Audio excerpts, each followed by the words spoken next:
Yeah, 50 to 100 feet was the standard mission. So if you went to 50 to 100 feet and you saturate, so they would have to go through a decompression schedule for about 48 hours, and there was a lot of oxygen used. They had to go on pure oxygen. They had a pretty complex decompression schedule. Once you're saturated at 50 to 100 feet.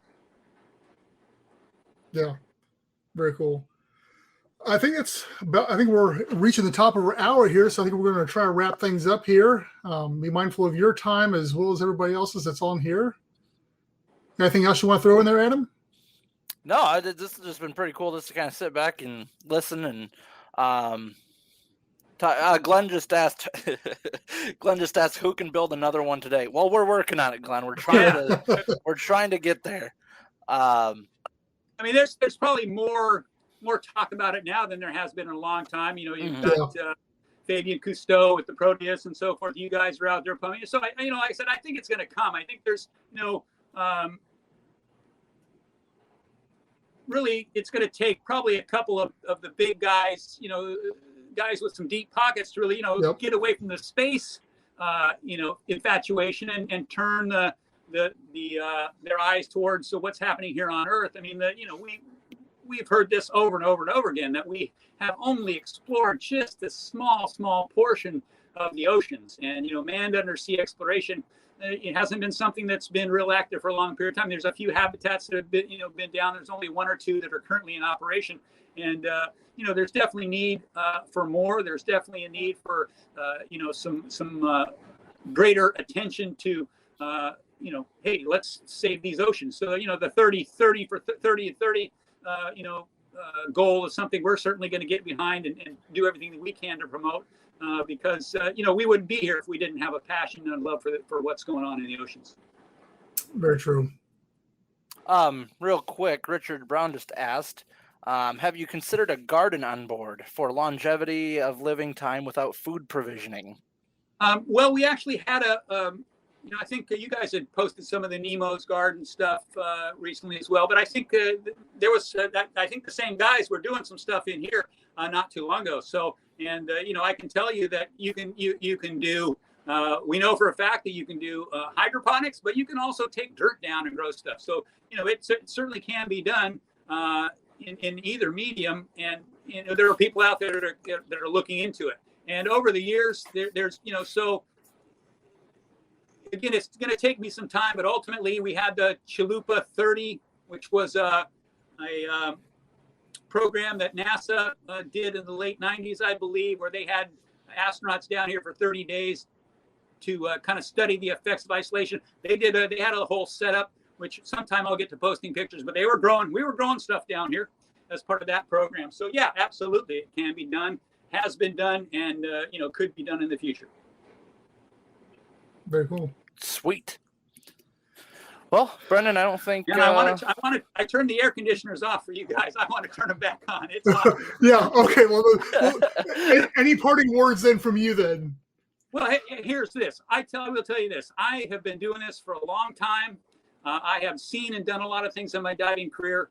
Every single time I pop up in the moon pool in Jules, it is cool. It is about one of the coolest things you can do. And even if that's all you do, we allow that to occur. We allow people to that are in exploring the lagoon to pop up inside and take a look what it's all about. So if you did nothing more than come to the lagoon and pay $35 to do a couple dives here and pop up into the moon pool and just see what it's all about, I would encourage you to do that. And then you might find yourself, let's see, I got to save up the money now. How can I get down there for become an aquanaut or so forth? So yeah, it's just super cool. And it's very unique. There's very few people that have done it, even over, you would be a part of a unique group of people that have ever spent a night underwater in a true underwater hotel. And we'd love to have you. All right, guys, with that, we're gonna wrap it up. So as always, and I'll go through these quick so Thane can get his air conditioner on. So we got www.atlantaseacolony.com. That you go there, you can get all of our social medias. That's Facebook, Twitter, LinkedIn, Instagram, YouTube, all that good stuff. Also, this is the last week that we're doing the 5x5 habitat drive. So there's 2 ways you can do that. If you go to patreon.com/Atlantis Sea Colony, you sign up for $1 to $5 a month for a donation for helping us build the Atlantis Sea Colony project. Also, if you want to make a one-time donation, intervals of $5 gives you an entry to win a t-shirt or a water bottle. So you can go to www.paypal.me/Atlantis Sea Colony for that. Also, go to atlantisseacolony.com/merch. Check out our social medias. We just released a really cool design that we got, some hammerhead shark designs, which is awesome. And Brendan's going to buy me a hat that has that on there. So thank you, Brendan. And also, every time we sell something from that store, a proceed of that gets to us as well. So also, thank you to our patrons, Edward Haas, Brian Acosta, and S. Babe Hyde. Also, check out Primal50.com. That's Thane's site, as well as marinelab.org. Those are the 2 that we kind of brought up today. And Jules, I didn't actually write that one down. Sorry. JUL.com. Pretty simple. JUL.com. Thank you, Thane, for that. So that's all we got today, guys. So thank you very much once again. Thank you, Thane, for joining us. And hopefully we'll have you back on again sometime. And we'll get that AC turned back on for you. There you go. All right, guys. Thank you.